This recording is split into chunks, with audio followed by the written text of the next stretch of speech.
Sasakupin ng Blackbeard Pirates ang Wano? Sa current cover story nga na nangyayari makikita natin na umiikot yung kwento patungkol sa paglalakbay ni Yamato. Ipinakita nga na in-invade niya kasama sila Utama at Speed itong hidden base ni Wushu. Later on nga napag-alaman natin na hawak pala ni Wushu itong mga kapwa niya Toberopo na sila Ulti at Page 1. Nung makita nga ito ni Yamato inatake niya itong si Wushu ng Thunder Bagwa. Kung saan ang naging resulta nga nito natalo niya itong si Wushu. Sa latest cover story naman ng chapter 1148 ipinakitang sinusundan na nila Ulti at Page 1 itong si Yamato. Kung saan ang susunod na misyon na daw ni Yamato dalhin itong sombrero ni Kawamatsu sa Hakumai. Sa mga hindi nakakaalam itong Hakumai nga ang lokasyon ng Mugura Port.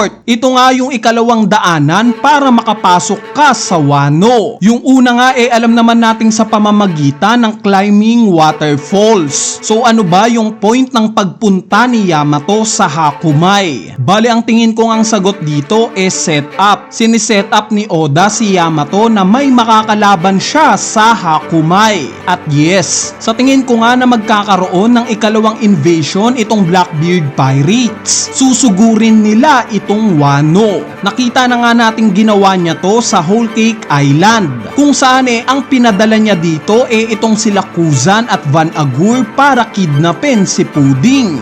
Kuya Eneru, di ba nakuha na ni Blackbeard yung kopya ng Poneglyph ni Trafalgar Law? So ano pa ang point kung bakit siya pupunta sa Wano? Meron naman na siyang Poneglyph galing dito. Kung matatandaan nyo guys during nga sa Egged Island arc sumama itong si Caribou kila Katarina Devon at Van Agur. Bali ano bang meron itong si Caribou? Alam nga niya yung lokasyon ng dalawang ancient weapons. At since ni-reveal nga ni Sukiyaki sa latter part ng Wano arc na in fact itong ancient weapon Pluton nasa ilalim pala mismo ng lumang Wano, it makes sense lang na magkaroon ng interest itong si Blackbeard na i-invade itong Wano. Kaya naman possible ngang ito yung rason kung bakit papunta sa Hakumai itong sila Yamato ngayon. Ang iset up siya ni Oda para makasalubong itong Blackbeard Pirates. Sa tanong nga kung buong pwersa ba nila Blackbeard yung susugod sa Wano, ang tingin ko nga sa sitwasyon na to hindi. Dahil nakita naman nating gumalaw si Blackbeard. Hindi nga niya nilalagay yung lahat ng itlog niya sa iisang basket lang. So possible na magpapadala lang si Blackbeard ng tatlo niyang miyembro kasama pa si Caribou. Kumbaga pwedeng sila Katarina Devon at Van Agur, since sila nga yung nakatuklas kay Caribou. Si Caribou mismo at randomly na isa pang miyembro nila gaya ni Avalo Pizarro. So bakit si Avalo Pizarro? Dahil kaya nga netong sumanib sa isang isla. Nakita na nga natin yan sa naging laban niya sa Marines. Meaning kung sakali man at gamitin niya yung Devil Fruit niya sa Wano, madali niyang makikita at makukumpirma kung totoo ba itong sinasabi ni Caribou na nasa ilalim talaga ng Wano ang ancient weapon na Pluton. Bali ang siste nga magiging Ulti, Page 1, Yamato at Kawamatsu laban kila Katarina Devon, Van Agur, Caribou at Avalo Pizarro. Sa tingin ko lang naman yan. Anyway, sa mga hindi nakakaalam naglabas na nga tayo ng bagong batch ng mga damit. This time nga marami na tayong design na nilabas para mas marami kayong pagpipilian. Mas mura nga ito ngayon. Dahil sa halagang 270 pesos nga lang